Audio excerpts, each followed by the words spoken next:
Happy Janmashtami आपण मानकु शुभेच्छा और शुभकामना। देखो मो घरे आज मु जन्माष्टमी केमिति करूची। रात्र काले कंस असुर भव सुअछि तते विपति कला कंसराज न सुनिले से के जे किछि गुआरी कन्या को से ने बेला कंचरी तांको काया कहू कंस अस्तु खसिना गला अर्ध स्वर्गे रही हसी कहला होइला रे आसुछि विनाश करिब तोते शिशु हत्या पाप करिछु जेते कहू से कन्या स्वर्ग को गला भविष्यवाणी को सुनाई देला चित्रे रहिले कंसासुर अट्टहास्य हसिदेले सतर निज हस्ते मुझे परिविशेष नथियो मोहर शत्रु अवश्य देवतो बदल कले पुत्र को धरिन पूरे फेरिले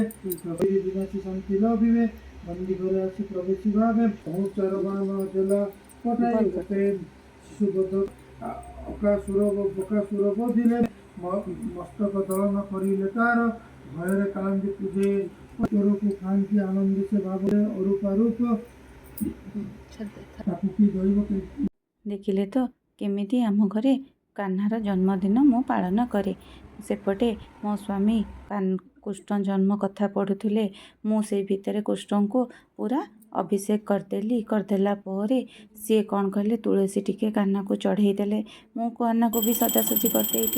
घरे टिके पालुओ आउ मक्खन करथिली तांकर तो प्रिय होची राशि लड्डू आउ मक्खन सेटा को टिके ठाकुर को बेड़ा सहित भोग देदेले तापर मो स्वामी आरती करी पुष्पांजलि दे आमर पूजा समाप्ति हो गला। सर्वशेष आमे कौन कलु समस्ते टिके ठाकुर को कान्हा को टिके खुए देलु दोली टिके झुले देलु आउ आमर पूजा एमिति संपूर्ण हैला। आपण मान घरे केमिति करूचंती मते कमेंट द्वारा निश्चय जणेबे आ मो चैनल को सब्सक्राइब करिवे। देखो मो झील खुशी रे केमिति सजबाज हेई आसी कान्हा को खुए आउ सी दोली झुलाउची।